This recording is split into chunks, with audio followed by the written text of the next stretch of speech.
ওই তিন গাঙ্গের মোহনায় দাঁড়ায় আমার মা আমারে নৌকায় উঠাই দিয়ে আমার মনে হয় এখনো বলতাছে, ইলিয়াস রে যাও গো বাবা যাও, আর কোনোদিন দেখা হইব না। এখানে এমনও প্রবাসী আছে, এমনও ব্যবসায়ী আছে, মায়ের বাড়িতে রেখে ব্যবসায় গেছে, চাঁদপুর গেছে, বরিশাল গেছে, হঠাৎ করে টেলিফোনে খবর গেছে, বাবা রে তোমার মা তো দুনিয়ায় নাই।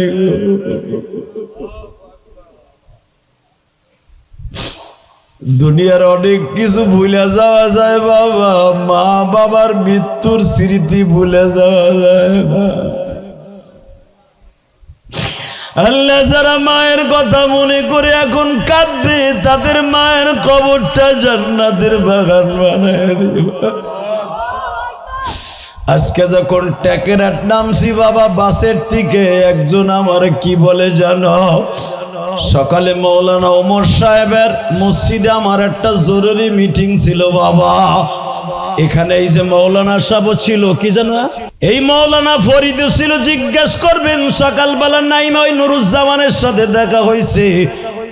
বাস স্ট্যান্ড নাইমে কেবল বাবা ওই মোড়টা পার হয়ে ওমর সাহেবের মসজিদের দিকে যাচ্ছি, হঠাৎ করে একজন আমারে বলে, হুজুর আজকে না টুটুল গাজীর বাড়ি ওয়াজ? আমি বললাম হ্যাঁ হুজুর, আমার লেগে দোয়া করে।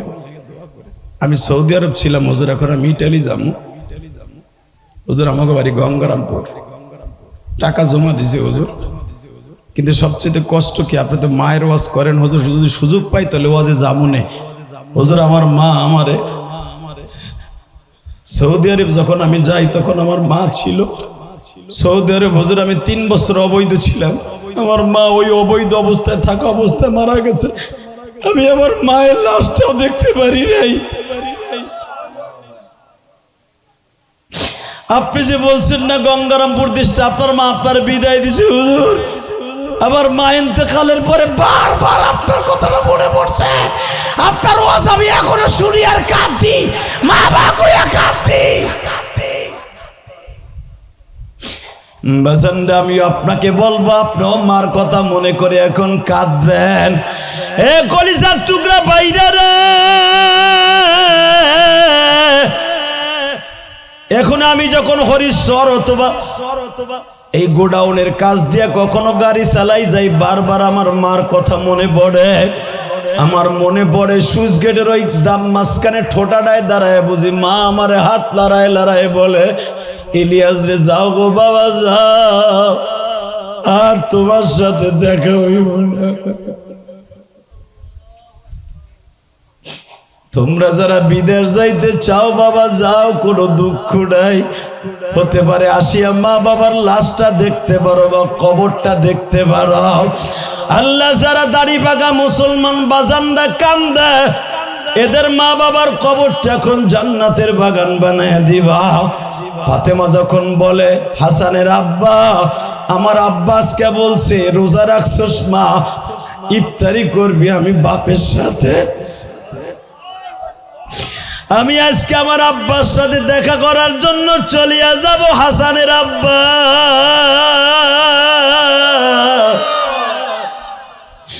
আমার 5টা সন্তান রে তোমার কাছে রেখে গেলাম, তুমি আমার হাসান হোসেন রে দেখে রাখো, ওদেরকে মনের মধ্যে কোনোদিন কষ্ট দিও না। বাবা একটা ছোট্ট মেয়ে সামিয়া না কি সামিরা, এই যে কুমিল্লা মাই লালমাই একটা মেয়ের ওয়াজ, একটা মেয়ের কান্না ভাইরাল হয়েছে, দেখো নাই? সামিয়া এই মেয়েটার মা, সৎ মা, মেয়েটার এমন মায়ের মারছে,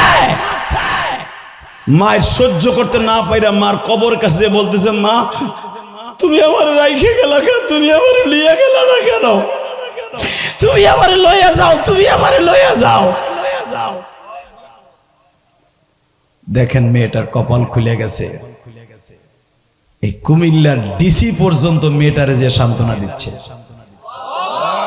বাংলাদেশের সব মিডিয়াগুলা মেয়েটার দিকে এমন ভাবে ঝুঁকিয়া পড়ছে, এই মেয়েটার সৎ মা এখন পালাইছে মাইরের ডরে। সবকিছুর মালিককে মনে রাখবেন, যাদের মা বাবা মারা যাবে এদের চোখের পানি আমার আল্লাহ সহ্য করতে পারে। আল্লাহ সহ্য করতে পারে না, আর সে আজিম পর্যন্ত কাঁপতে থাকে। যখন বলছে আমার হাসান হোসেনে দেখে রাখো আর তুমি আমারে মাফ করে দিও। পৃথিবীর কোন মহিলা নাই তার স্বামী যদি মাফ না করে আল্লাহ তারে মাফ করবে।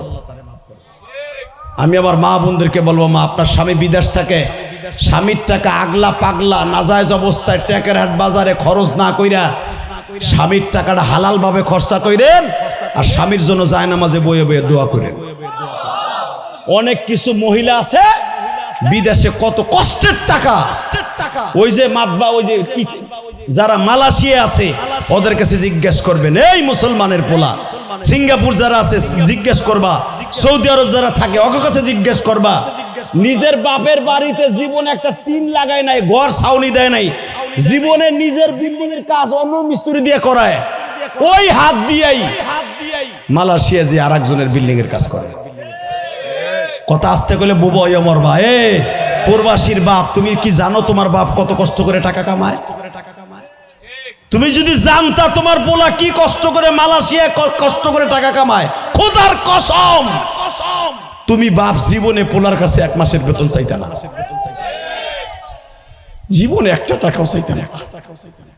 তোমার পোলা যেই কষ্ট করে টাকা কামায়, প্রবাসীদের কষ্ট পৃথিবীর কেউ বোঝে না। অতএব এই টুটুল গাজীও তো প্রবাসী ছিল, আল্লাহ এখন ওর দ্বারা কাজ করাইতেছে। আল্লাহ প্রত্যেকটা প্রবাসীর বাবাকে কবুল করে নাও। জোরে করে আমিন, আরো জোরে বলো আমিন। এই ফাতেমা বিদায় নিয়ে চলে গেলেন। বিদায় নেওয়ার মাত্র 5 মিনিট আগে, মাত্র 2 মিনিট কথা বলবো, 5 মিনিট আগে আলীরে ডেকে ডেকে বলতেছে, আপনি আমি ইন্তেকালের পরে 4টা কাজ করবেন। কয়টা? 1 নাম্বার, আমার হাসান হোসেনকে আমারে দাফন করার পরে 500টা সন্তানরা আমার কবরের কাছে বসা করাই দিবেন। 2 নম্বরে আপনি নিজের হাতে আমারে দাফন করবেন। 3 নম্বরে কোন মানুষ বেশি মানুষ দিয়া আমার জানাজায় হাজির করবেন না, আমারে দাফন করবেন রাত্রে। কোন মানুষ যেন আমার লাশটা না দেখে, এমন কোন বেপরদা নারীও যেন আমার না দেখে। আমারে গোসল দেওয়াবে না, আমার মায়ের দিয়া। বাবা ফাতেমা চলে গেলেন। আলী সারাটা দিন কাঁদলেন, 5টা সন্তান কাঁদে। হযরত আলী নিজে ফাতেমারে কবরে শোয়াবে। এখন কানবেন। কবরে শোয়ার আগে হযরত আলীর একজন আপন ভাইগনা আবু যর গেফারি, জোরকার মারহাবা। আবু যর গেফারি এক তো ভাইগনা আর এক তো ছোট্টকালের বন্ধু। কবরের মধ্যে যে জিজ্ঞেস করতেছে, কবর রে তোর ভিতরে এমন একজন মহিলাকে রাখা হইতেছে যে হলো হাসান হুসাইনের মা। তোর মধ্যে এমন একজন মহিলাকে রাখা হইতেছে যে আল ফাতেমাতু সাইয়্যিদাতু নিসাই আহলিল জান্নাহ। তোর মধ্যে এমন একজন মহিলারে রাখা হচ্ছে যেই মহিলার সিগনেচার ছাড়া দুনিয়ায় কোন মহিলা জান্নাতে যেতে পারবে না। তোর মধ্যে এমন একজন মহিলারে রাখা হচ্ছে যেই মেয়েটা জন্মের পরে আমার নবী তার শরীরের এমন কোন জায়গা নাই আদর করে নাই। বাজানরে কবরের থেকে উল্টা ফিলে আওয়াজ আসছে, আবু যর রে, আবু যর বেশি পান দিস না, আমি ফাতেমারে চিনি না, আলীর বিবিরে চিনি না, হাসান হোসেন জান্নাতের সর্দার তাদের মাকে চিনি না। আমি চিনি ফামাইয়া আমাল মিসকালা যাররাতিন খায়রান ইয়ারা ওয়া মাইয়া আমাল মিসকালা যাররাতিন শাররান ইয়ারা। আমি চিনি তারে যার নেক পরিমাণ জাররা পরিমাণ নেক আছে তারে চিনি, আর যার জাররা পরিমাণ বদ আছে তারে চিনি, আর কাউরে চিনি না। যদি বদের পালা ভারী হয় রে আবু যর, ফাতেমার ডাইন পাশের পাজরের হাড় বাম পাশের ভিতর ঢুকে দিব। আল্লাহ, শুধু তাই নয় রে আবু যর, ফাতেমার মাথা আর পাও আমি এক বলের মতো, ফুটবলের মতো এক জায়গায় করে নিয়ে আসবো। বাজান আমি আপনাদের 2টা পাও ধরে বলবো, ফাতেমার এই অবস্থা যদি কবরের থেকে আওয়াজ আসে, আপনার আমার কবরের অবস্থা কি হবে জানি না। বাবা একটা আওয়াজ দিয়ে বলবেন কি, কবরের আযাব বাঁচাইতে হলে 5 ওয়াক্ত নামাজ পড়তে হবে। কে কে পড়বেন? লিল্লাহে তাকবীর। আল্লাহ তুমি চাইয়া দেখো মালিক, 27 মার্চ হাজার হাজার মানুষ ওয়াজের মাঠে বসে রাত 11:30টার সময় হাত তুলে ওয়াদা করছে, আল্লাহ জীবনে এক ওয়াক্ত নামাজ কামাই দিব না। আল্লাহ এখানে আমার আব্বা আছে, চাচারা আছে, চাস্তু ভাইরা আছে। কয়েকদিন আগে আমার চাস্তু ভাই ইমদাদ মারা গেছে মালিক রে।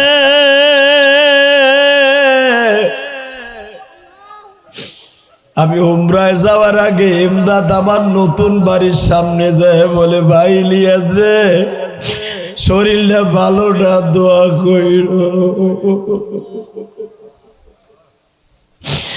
এই কথা বলার 1 সপ্তাহ পরে আমি সৌদি বসে শুনলাম আমার ভাইটা জইলা গেছে মালিক। ছোট্ট ছোট্ট বাচ্চাগুলা রাইখে কবরে চলে গেছে। কবরটা জান্নাতের টুকরা বানায় দিও। জোরে কোনা আমিন, আরো জোরে কোনা আমিন। বাবা রাত 11:30টার বেশি বাজে, মোনাজাত শেষ করতে করতে আপনাকে কোথায় ঠিক থাকবে 12টাই বাজবে। শুধু আপনাদের কাছে আমি একটা দুইটা পাও ধরে বলে দিয়ে যাই, 2 ঘন্টার উপরে মেহনত করার পরে, প্রায় 3.5 ঘন্টা 2.5 ঘন্টা কথা বলার পরে যদি একটা কথা ভালো লাগে, একটা ওয়াদা দেন না 5 ওয়াক্ত নামাজ পড়বেন। আল্লাহ হাত নামাও। আল্লাহ সবাই আমার আত্মীয় স্বজন, কারো সন্তান হয়তো লিবিয়ার বর্ডারে পড়ে রয়েছে, কারো সন্তান হয়তো লিবিয়ার জেলখানায় পড়ে রয়েছে। বাবা টাকা দিয়ে মাফিয়ারে ম্যানেজ করতে পারবেন, আল্লাহরে ম্যানেজ করতে পারবেন না। অতএব টাকা মাফিয়ার পিছনে খরচা না করে চোখের পানি ফেলাই আল্লাহরে ম্যানেজ করে। আপনার ছেলে অতি দ্রুত চলে যেতে পারবে ইনশাআল্লাহ। গতকালকে যেখানে মাহফিল করছি, তার 2টা পোলা মাফিয়ার কাছে ধরা খাইছে। আলহামদুলিল্লাহ বলেন না? যদি কোন ধরা খাইছে মাফিয়ার কাছে আলহামদুলিল্লাহ বললেন কেন? এই মিয়া, মাফিয়ার পিছনে টাকা খরচা না করে আল্লাহর কাছে সেজদা দিয়ে কাইন্দে কই ধরব না মিয়া? মাফিয়ার টাকা দেওয়ার লাগে ঘর বেচে, বাড়ি বেচে, এমনকি বোর জিনিস বেচে। কেউ এইগুলা না বেচা, আমি গ্যারান্টি দিয়ে গেলাম, মসজিদের এক কোনায় বইয়া, রাগদির এক মসজিদের, গজনের এক মসজিদের, মাঠপাড়ার এক মসজিদের কোনায় বইয়া আল্লাহর কাছে চোখের পানি ফেলায় কান্দো, মাফিয়ার 1 টাকাও লাগবে না। মাফিয়ার যেই আল্লাহ বানাইছে, তোমার পোলারে ওই আল্লাহ বানাইছে। মাফিয়াও মানুষ, এটা তোমার বাংলাদেশি, তোমার পোলাও বাংলাদেশি। আল্লাহরে কনভার্ট করবা চোখের পানি দিয়া, মাফিয়ার ভিতর দয়া ঢুকাই দিবে আল্লাহ, টান দিয়া তোমার পোলাটারে বাইর করে কইবে, ওর কান্নাটা ভাল লাগতেছে না, দেওয়ারে পার করে দে। পারে কে? তাহলে মাফিয়ার জন্য টাকা রেডি করো কে? চোখের পানি রেডি করা যায় না? আল্লাহ কবুল করুক, জোরে কেন আমিন। আর একটা কথা আমি বলে দিয়ে যাই, যদি আপনার ছেলেরে দ্রুত পার করাইতে চান, যে কোনো মসজিদ মাদ্রাসায় 10 লাখ টাকা মাফিয়ারে না দিয়ে 10,000 টাকা দিয়ে, আমি কসম খোদা, কসম আল্লাহর বলে গেলাম, 10,000 টাকা, 20,000 টাকা, 50,000 টাকা যে কোনো একটা এতিমখানায় দিয়েন। 50,000 আর 10,000, 20,000, ওই 5 লাখ 10 লাখ দেউন লাগবো না, ওই 20 লাখ বাঁচাই দেবে আমার আল্লাহ মাত্র 50,000 টাকায়। মাদ্রাসা মসজিদে চাইরে ন দিবা না, দিবা খালি মাফিয়ারে। আল্লাহ কয় মাফিয়ারে দিবি, দেখ তোর মাফিয়া তোর বাপ লাগে। আমার রাস্তায় দিবি না, তোর পোলারে কেডা বাঁচায় তাই দেখ। নামাজ পড়বেন চোখের পানি ফেলাইয়া, এবং আল্লাহ রাস্তায় বেশি বেশি দান করবেন, আপনার ছেলেরে পার করাই দিবে আল্লাহ। জোরে করেন আমিন। আল্লাহ আপনাদের কবুল করুক, জোরে করেন আমিন। আরো জোরে বলেন আমিন। এর রাত 12:15টায় একটা ওয়াদা দিবেন সন্তানের জন্য, যাদের সন্তান মাফিয়ার হাতে ধরা খাইছে। আপনি বেশি না, প্রতি মাসে 3টা করে রোজা রাখবেন। কয়টা? জোরে কন কয়টা? এই আমি যখন আজকে ওয়াজে বাড়িতে আইছি, নাম বলবো না, আই আমার হাতটা ধরে খতখত করে কাইন্দা পড়ছে, ছোট ছোট পোলার মতো। কি হয়েছে জুমার পরে? বাপ তোমার দোয়া কাজে লাগে বাপ। কে? অমকের পোলা শুনছি তুমি দোয়া করছো, আল্লাহ তাআলা নিয়ে গেছে। আমি ঘোড়ার ডিম, আমার দোয়া কাজে লাগবো, আপনার দোয়া কাজে লাগবো। বাপ আমি তোমার মসজিদে 1000 টাকা দিলাম, তুমি আমার পোলাটা লেগে দোয়া করো যেন আমার পোলাটা পার হয়ে যায়। আমি তখন বললাম, আমার এই মসজিদে টাকা দিয়েছেন বাস ভালো কথা, এটা কাজে লাগবে, কিন্তু আপনি কানবেন বেশি বেশি আল্লাহর কাছে। আমাকে গজনা বাড়ি আলহামদুলিল্লাহ বলেন। তো বাবা আমি আপনাদের সবার কাছে দাবি রেখে যাই, যাদের ছেলেগুলো, আপনারা তো আমার হাত ধরে টাকা দেন, দোয়া চান, আমার কাছে চাইতেইব না। আপনি মসজিদে বইয়া বইয়া দোয়া করেন, কসম খোদার আপনার ছেলের আল্লাহ পৌঁছে দিলেন। আপনার ছেলের আল্লাহ পৌঁছে দিবে। আল্লাহ কবুল করুক, জোরে কানা আমিন। আপনারা যারা দাঁড়ায় আছেন বসে পড়েন, যারা দাঁড়ায় আছেন বসে পড়েন, যারা দাঁড়ায় আছেন মেহরবানি করে বসে পড়েন। এই 2.5 ঘন্টা মেহনত করার পিছনে প্রায় 12টা বাজলে 2.5 ঘন্টা আলোচনা হয়ে যাবে। একটা মানুষ এত সময় আলোচনা করতে পারে না। শুধু আপনারা আমার আত্মীয় বেদে আপনাদের কথা আমি রাখছি, আমার কথা আপনারা রাখতে হবে। একটা লোক দাঁড়াই থাকলে কাজ হবে না। শুধু আপনারা আমার সাথে বলবেন এই জমিনের মালিক কে? আরো জোরে বলেন কে কে কে? আল্লাহর সাথে ওয়াদা দিচ্ছেন 5 ওয়াক্ত নামাজ পড়বেন তো? আর একটা ওয়াদা দেন, চরমোনাই যারা যারা যাইতে পারেন যাবেন। চরমোনাই কে কে যাবেন? দেই হাত তুলে দেখেন তো, চরমোনাই কে কে যাবেন? চরমোনাই আল্লাহর কুতুবের দপ্তরে আপনার মুড়ি দেওয়া লাগবে না, একবার যাই একটু দেখে আসেন। আপনার মুড়ি দইতে হইব না। চরমোনাই যে কি মাঠ, এখন তো কাজ কাম কম আছে, অন্তত 3টা দিন চরমোনাই যাইয়া দেখে আহেন যে ওই জায়গার খেলাটা কি খেলা। ওই জায়গায় গেলে বুঝবেন যে চরমোনাই কি। চরমোনাইরে দূরেতে ভণ্ড কইবেন, আরো কইবেন অমক দলের দালাল। আমি কসম করে বলতে পারি চরমোনাই যদি কেউ 3 দিন ঠিক মতো যাইতে পারে, ওই লোকটার মেন্টালিটি, ওই লোকটার সমস্ত চিন্তা ভাবনা পাল্টে যাবে।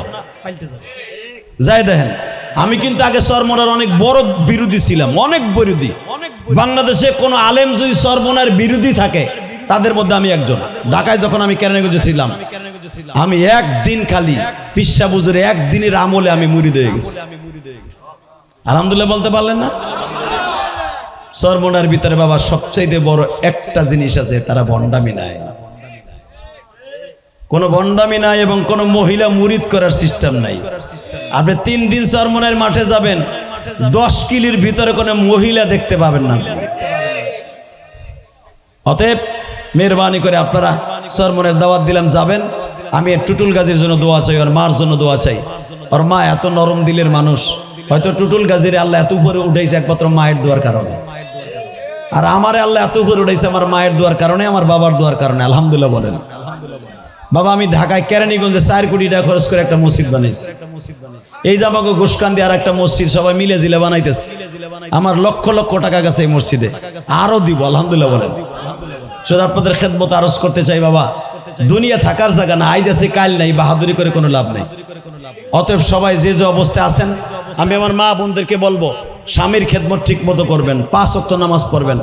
বর্তমানে অধিকাংশ প্রবাসীর বউরা প্রবাসীরে কষ্ট দেয়।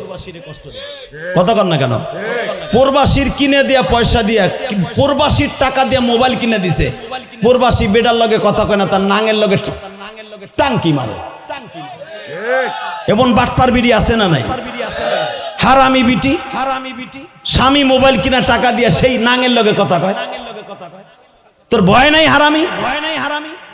স্বামীর কষ্টের টাকা দিয়ে মোবাইল পাঠাইছে বিদেশ থেকে, মালয়েশিয়াতে, সিঙ্গাপুর থেকে, ইটালির থেকে। মগির ঘরে মগি কথা কয়, নাঙের লগে পুরান নাং আছে যেটা এক্স বয়ফ্রেন্ড, ওটার লগে কথা কয়। এক্স বয়ফ্রেন্ড তো আপনি বুড়া বুঝবেন না, মানে তার নাং পুরান না। খবরদার, যে সমস্ত মহিলারা আমার ওয়াজ শুনতে আসছে, স্বামীর ভালোবাসার টাকা দিয়ে যদি অন্য পুরুষের সাথে কথা বলো, খোদার কসম তুই মা ফাতেমার সাথে জান্নাতে যেতে পারবি না। আল্লাহ আমার মা বোনদেরকে হেফাজত করো, আমার মা বোনদেরকে হেফাজত করো, আমার মা বোনদেরকে কবুল করো। স্বামীর খেদমত ছাড়া, স্বামীর খুশি ছাড়া কোন মহিলা যত নামাজ রোজা যা করবা, জান্নাত হারাম হারাম হারাম হারাম। অতএব এই আমল করার তৌফিক আল্লাহ দান করো। ফাতেমা ইন্তেকালের সময় একটাই ওসিয়ত ছিল, আপনি আমার মাফ না করলে আমার আব্বা আমার ইফতারি খাইতে দিব না মরার পরে। আল্লাহ আমাদের সবাইকে তৌফিক দিক, জোরে কোন আমিন। আসেন তওবা করে আস্তাগফিরুল্লাহ রব্বি মিন কুল্লি জামবিও ওয়া আতুবু ইলাইহি লা হাওলা ওয়ালা কুওয়াতা ইল্লা বিল্লাহিল আলিয়্যিল আযীম লা ইলাহা ইল্লাল্লাহু মুহাম্মাদুর রাসূলুল্লাহ সাল্লাল্লাহু আলাইহি ওয়াসাল্লাম। আজকের মাহফিল যারা করেছেন, বিশেষ করে টুটুল গাজী এবং পশ্চিম রাগদির যত কবরবাসী আছে সবার জন্য দোয়া চাই। এবং আজকের মাহফিলে যিনি সভাপতি ছিলেন, অত্যন্ত বুজুর্গ মানুষ, ইনায়েতুল্লাহ বিন মুস্তফা, আমার আগে যিনি ওয়াজ করেছেন হযরত আল্লামা মাওলানা ওমর ফারুক সাহেব, অনেক বড় আলেম, অনেক বড় আলেম। আপনারা চিনবেন না ওমর ফারুক সাহেব। ওমর ফারুক সাহেব এক তো বক্তা ভালো, দ্বিতীয় নম্বর আলেমও ভালো। অনেকে আছে বক্তা ভালো, সাতার আলেম ভালো না। ওমর ফারুক সাহেব আলেমও ভালো, বক্তাও ভালো, আল্লাহ কবুল করে, জোর করে আমিন। এবং মুফতি ইসাক আল ফরিদি আপনাকে রাগদির ছেলে, আমিও গুজরার ছেলে, রাগদিনের ছেলে। আরে বাবা, একটা লোক যদি জান্নাতে যায় আমরা সবাই যাইতে পারবো ইনশাআল্লাহ তাআলা। মাহফিল সার্বিক তত্ত্বাবধান যারা মজিবুল কাজী, রাঙ্গু কাজী এবং হবি কাজী, এবং যাদের সৌজন্যে ওয়াজটা হয়েছে টুটুল কাজী, আল্লাহ এই টুটুল কাজীকে সারা জীবন যেন এই ওয়াজটা ধরে রাখার তৌফিক দান করে। এই জমিনটা কি টুটুল কাজীর নাকি? এই জমিনটা কার? অন্য লোকের, তাই না? যেন টুটুল কাজীকে একটা জমিন এমন মিলিয়ে দেয় যেন ওই বছর ওই জমিনটা শুধু ওয়াজের লেগে খাস হয়। জোরে কানা আমিন। আরো জোরে। টুটুল কাজী ওয়াজটা দিয়েছে একমাত্র তার মায়ের ওয়াদা। আমার মন বলে তার মা জীবনে কোনো কাজ যদি ভালো করে থাকে, একটা কাজ হলে ওয়াজ। যতগুলা মানুষের চোখের পানি ফেলায় কানছে, কসম আপনি মা জান্নাতে যাবেন ইনশাআল্লাহ। আল্লাহ কবুল করেন, জোরে কানা আমিন। যারা দাঁড়ায় আছেন, এই যে জানাজায় খারাইছেন, আমি জানি খিচুড়ির লোভে খারাইছেন, আমার জানা আছে। মগায় হনব, তুই তো আইসর এক প্লেট খাওয়ানোর লেগে আর কিছুর লেগে আহস নাই, আমার জানা আছে।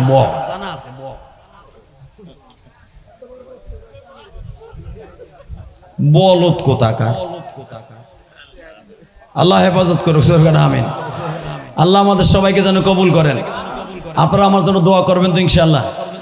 আমি আপনাদের জন্য দোয়া করি, বেঁচে থাকলে আবার দেখা হবে ইনশাআল্লাহ। টুটুল কাজী যেন আবার এরকম ওয়াজের আয়োজন করতে পারে। কিন্তু ওয়াজের আয়োজন করবে আমি মাইনে নিলাম, কিন্তু আর একটা শর্ত আমি তার কাছ থেকে চাই, এলাকায় কোনো ডেক সেট বাজবে না। আমার কানে খবর আসছে টুটুল গাজীর এলাকায় ডেক সেটও বাজে, ওয়াজও বাজে, এটা হয় যে কোনো একটা হবে। আপনি তার বাবা, আপনি ওয়াদা দেন যে আমার পোলা আমার জীবন থাকতে অন্তত এই এলাকায় কোনো গানের ডেক সেট বাজবে না।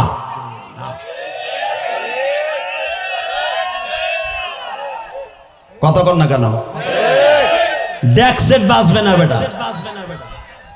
যদি বাজে আর ডেক সেট আর ওরে একসাথে ভাঙবি, পারবা? পারবা? একদিন অনেক ছেলেরা পারবা? যদি এই ডেক সেট ভাঙতে যাই তুমি মামলা খাও, আমি তোমার সাথে আছি, যত লাখ টাকা লাগে আমি আছি। পারবে না ইনশাআল্লাহ? লিল্লাহে তাকবীর, লিল্লাহে তাকবীর। দিন ইসলাম, দিন ইসলাম। অন্তত এই এলাকায় ডেক সেট, গানের ডেক সেট ঈদের সময়, কোরবানির সময় বাজবে না। যে মিনিটের আগ ভাড়া করে, অটো ভাড়া করে যারা ডেক সেট বাজায় বাজায় গান বাজাবে, ওই অটো রিক্সা ভাঙ্গে ফেলাবি, শয়তানের বাক্স ভাঙবি। যদি মামলা খাস আমার কাছে বলবি, আমি তোর লগে আছি ইনশাআল্লাহ। বলেন টুটুল গাজী তোর সঙ্গে আছে যদি মামলা খাস। আর এইগুলারে পিডাইয়া বাংলে মামলা খাওয়ার কোন সম্ভাবনা কমই আছে, কারণ পুলিশরাও এটা পছন্দ করে না, এটা শব্দ দূষণ। চিন্তা করে দেখছেন এইগুলা যখন বাজায়, রাস্তা দিয়ে বাজে, হাড়ি পাতিল শুদ্ধা কাঁপে, গিলাসের ঠাই তাও কাঁপে, তাহলে বুঝেন কানের তালা কি পরিমাণ ফাটে। আল্লাহ আমার ভাইদেরকে হেদায়েত নসিব করুক, আল্লাহ আমাদের সবাইকে কবুল করুক। তাহলে টুটুল গাজীর বাবা ওয়াদা দিছেন তো, অন্তত আপনার ছেলেরে বলবেন বাপ তোর যে কয় লাখ টাকা লাগে এইটারে ফিরা, পিড়াইয়া ফিরা, বাইরাইয়া ভাঙ, বরকতি দিয়া লাগে আমি বাপ দেব ইনশাআল্লাহ। বলেন রাজি আছেন আপনারা? কে কে রাজি আছেন? আল্লাহকে হাত তুলে দেখা যায়। ওই এক চাচা নিচে থুয়ে দিয়েছে, চিন্তা করে আমার নাতি তো আনছিল দেখছে। হে বুড়া উঠাও, লিল্লাহে তাকবীর। না মানা, মাশাআল্লাহ, আল্লাহ এদেরকে জান্নাত নসিব করে দিও, আল্লাহ এদের ছেলে মেয়েরে কবুল করে নিও, আল্লাহ এদের সবাইকে তুমি মাফ করে দিও, আল্লাহ 5 ওয়াক্ত নামাজি বানায় দিও, আমার বিশ্ব নবীর গাড়িতে জান্নাত নসিব করে দিও। আল্লাহ টুটুল গাজীকে সমস্ত বিপদ আপদ থেকে রক্ষা করো, আর জনম দুঃখিনী মায়েরে বাবারে কবুল করে নিও, বারবার মক্কা মদিনায় যাওয়ার তৌফিক দান করে দিও। হুজুর আপনি মুনাত করে দেন তো ইনশাআল্লাহ। হুজুর আমার অনুমতি দিচ্ছে, এখন রাত 12টা। আপনি যার দল করেন তারটাই করেন, টাকা খাই আর একজনের কাছে যাই। কতক্ষণ না কেন এই কথাটা আমি বলে গেলাম, আপনারা আমার আত্মীয় বিদায়, কারণ আপনারা আমার না ঠেকাইতে পারেন কিয়ামতের মাঠে। যার দল করবেন একটা ভালো লোকের দল করেন, যারে ভোট দিলে আপনি ভালো থাকবেন, ইউনিয়নের লোক ভালো থাকবে, তার দল করেন। ওই একজন রে কথা দিবেন, 40 জন রে ভাওয়ায় রাখবেন, এমন হারামি কাম করেন না। তাহলে দুনিয়াও শেষ, আখেরাতও শেষ। ভোট কিন্তু দেয়া ফরজ। ভোট দেয়া কি আপনি কি জানেন? মাসলাটা তো সাদা, কিছুই জানেন না আপনি। নামাজ পড়া যেরকম ফরজ, রোজা রাখা যেরকম ফরজ, এর সাথে ভয়ঙ্কর ফরজ হলো ভোট দেয়া। কারণ আপনার একটা ভোটের কারণে ওই লোকটা গম চুরি করবে, আপনার একটা ভোটের কারণে এই লোকটা লুচ্চামি করবে, বোতল খাইবে, বোতল। আপনার একটা ভোটের কারণে এই লোকটা এলাকার ভিতরে সুদ ঘুষের চাষ করবে। অতএব এই ভোটটা দিয়ে নামাজের চাইতেও বেশি ফরজ। অতএব যার করবেন ভালো লোক দেখে করেন। সবার কাছে আমার দাবি রইল, আপনারা আমার আত্মীয়, হক কথাটা বলে গেলাম, রাগ করেন নাই তো? আপনারা করলেও আমার কিছু আসে যায় না, আমি জানি, কারণ আমি সাঁতার রাজনীতি করবো না। আর আপনি রাগ হইলে আমার কিচ্ছু আসে যায় না। আর আপনি আমার কোনো ক্ষতিও করতে পারবেন না। আপনি আমার ক্ষতি করতে হলে আপনি মরবেন তাড়াতাড়ি। আল্লাহ আপনাকে সবাইকে ভালো রাখুক, সুস্থ রাখুক, এই আশা ব্যক্ত করে বিদায় নিচ্ছি মোনাজাতের মাধ্যমে। খিচুড়িকে আগে দেবে না পরে দেবে? টুটুল পরে, দোয়ার পরে। আচ্ছা ঠিক আছে, আপনারা শোনেন, দোয়ার পরে। আর সব জায়গায় দেখি আগেই দেয়, মোনাজাতের আগে দেয় এই জন্য, কারণ পরে গ্যাঞ্জাম হয়। তো এখানে মনে হয় আপনাদের খাওয়াবে বসায়, না কি করবে? যদি বসায় খাওয়ায়, আপনারা নিরিবিলি পেট ভরে খাইয়েন, আপনারা যত মন চায় তত খায়েন, কিন্তু গ্যাঞ্জাম করেন না। আল্লাহ যেন আপনাদের সবাইকে গ্যাঞ্জাম মুক্ত হওয়ার তৌফিক দান করে। যত জায়গায় দেখছি খিচুড়ি দেখ আর বিরিয়ানি দেখ, মারামারি হয়। খবরদার, আপনারা এখানে কোনো গ্যাঞ্জাম করবেন না, নিরিবিলি খেয়ে যাবেন পর্যাপ্ত পরিমাণ। ওই দেখেন এখন কেমনে নামতাছে রাস্তাতে, দেখেন মানে বউতে ধাক্কাইয়া আর উড়াই দিয়েছে মসুরের থেকে, কয় যা এখন দিতাছে, যা মগাটা এখন যা। আল্লাহ কবুল করুক, আমিন। কি করবো কোন ওয়াজ বাদ দিয়ে বেড়া এত সময় মসুরির তলে আসিল, নামতাছে কেমনে সেই ফার্মের মুরগির মতো নামতাছে, হাঁসের মতো রাস্তার থেকে। তারপরে যাক, আসছে তো, একটু মজাক করলাম, আসছেন তো আপনারা সবাই। আল্লাহ আপনাদের সবাইকে স্বাস্থ্যসম্মত ভাবে দৃষ্টি সহকারে খাবার